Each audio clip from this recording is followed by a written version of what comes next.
Hidden deep within the untamed jungles of Guatemala lies Tikal, a once thriving jewel of the Maya civilization. Its towering pyramids pierce the emerald canopy, standing as haunting sentinels of a world shrouded in mystery. But what truly happened in this ancient city? Why did it suddenly fall silent? No chants, no footsteps, no signs of life, only an eerie, oppressive stillness that persists to this day. Some say Tikal was not simply abandoned, but consumed by something unspeakable, something that still stirs within its ruins. Could it be the curse of the gods, or does a darker force linger, waiting for the brave or the foolish to uncover its secrets? The jungle around Tikal is alive, but not in the way one might expect. No singing birds, no buzzing insects, only a deep, oppressive silence. The few who dared venture into the ruins reported an unsettling presence, as if they were being watched. But it wasn't just the silence that disturbed them, it was the feeling that this silence might consume them entirely. Some claimed to hear voices, not loud, not clear, just a faint, barely audible whisper that seemed to emanate from the shadows. Others sensed an unseen movement, as if something was lurking in the darkness. But whatever it was, it remained hidden. The jungle of Tikal is not merely a place, it is a gateway, a space between worlds where the boundaries between reality and myth blur. In 1984, an archaeological team stumbled upon a hidden chamber deep beneath Tikal's main pyramid. The air in the chamber was heavy, almost tangible, and their flashlights cast an ominous glow on the walls. In the center of the room stood an altar, black as night, made of pure obsidian. But it wasn't just the altar that unnerved them. The walls were covered in glyphs, unlike any known Maya dialect. They seemed less like writing and more like warnings, or a curse. Professor Alejandro Martinez, who studied the inscriptions, later described feeling as though something within the altar itself was staring back at him. At the center of the altar lay a stone disc, coated with a fine red layer like dried blood. When one of the archaeologists tried to touch the disc, the ground began to tremble, and a deep sound echoed through the chamber. It was not a noise made by man or machine.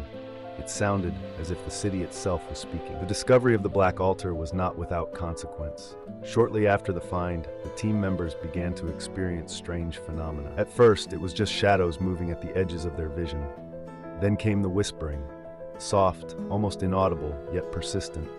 It sounded like countless voices speaking at once, their words overlapping in a chaotic murmur that no one could understand. Then the true horror began, the loss of their voices. The first was the young assistant, Carlos. He froze in the middle of a conversation, his mouth moving soundlessly. Panic-stricken, he grabbed a piece of paper and scrawled a chilling message. "They are taking our voices. They want to pull us to them." Within days, other members of the team succumbed to the same fate. It wasn't an illness, nor was it psychological. It was as though their voices had simply been erased from existence, swallowed by the jungle itself. Local shamans spoke of the shadow gods, ancient beings older than time itself, dwelling in a realm parallel to ours. According to their stories, the Maya had summoned these entities in their pursuit of knowledge and power. But the shadow gods demanded a terrible price, not bodies, but voices and souls. The priests of Tikal attempted to banish the shadow gods. The black altar was their desperate effort to seal these beings away, yet the ritual failed catastrophically. The shadow gods remained, merging with the city itself. Since that day, Tikal became more than ruins. It became a prison, a portal, and a shrine. And the gods waited, hidden in the shadows, hungering for new voices to feed their power. In 2021, a group of modern researchers ventured into Tikal, determined to solve the mystery of the black altar. 3 days later, their camp was discovered abandoned. There were no signs of struggle, no indications of foul play. The only clue left behind was a video camera. The footage showed the group examining the altar. Suddenly, the camera began to shake. A deep, otherworldly voice filled the air, its words incomprehensible, but resonating with an ancient and terrifying authority. The researchers' faces contorted in sheer terror. Moments later, the camera fell to the ground, and the recording ended abruptly. None of the researchers were ever seen again. Months later, another team of explorers was sent to investigate Tikal's ruins, equipped with state-of-the-art equipment. This time, they focused on the atmospheric anomalies surrounding the site. Their equipment picked up electromagnetic disturbances, strange fluctuations in temperature, and low-frequency sound waves that seemed to pulse in rhythmic patterns. One member described the sensation as standing inside a giant heartbeat. Among the ruins, they found strange carvings that seemed to shift when viewed from different angles. One archaeologist, a woman named Dr. Elena Ruiz, reported seeing faces within the stone. Faces that seemed to cry out, their mouths frozen in silent screams. But no one else could confirm her claims. The others dismissed her growing unease as the effect of stress and heat exhaustion. As they delved deeper into the ruins, they began hearing the whispers. This time, they were not faint or distant. The voices grew louder with every step, overlapping and echoing through the ruins. Some were clear enough to make out calling names, pleading for help, or warning them to turn back. Yet none of the team could determine where the voices came from. They seemed to come from everywhere at once, reverberating through the air like ghostly vibrations. When they finally reached the black altar, the air was charged with an unnatural energy.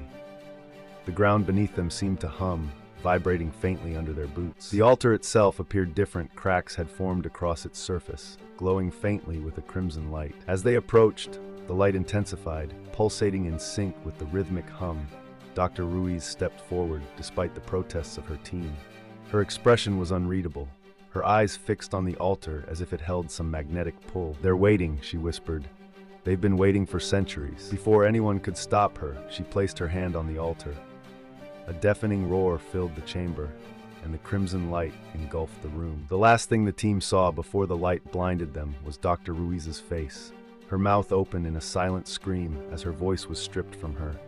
Then, darkness. The surviving footage from this expedition was recovered days later, found in a recording device near the edge of the jungle. It captured the final moments in the altar chamber, the roaring light, the screams of the team, and a shadowed figure emerging from the glowing cracks in the altar.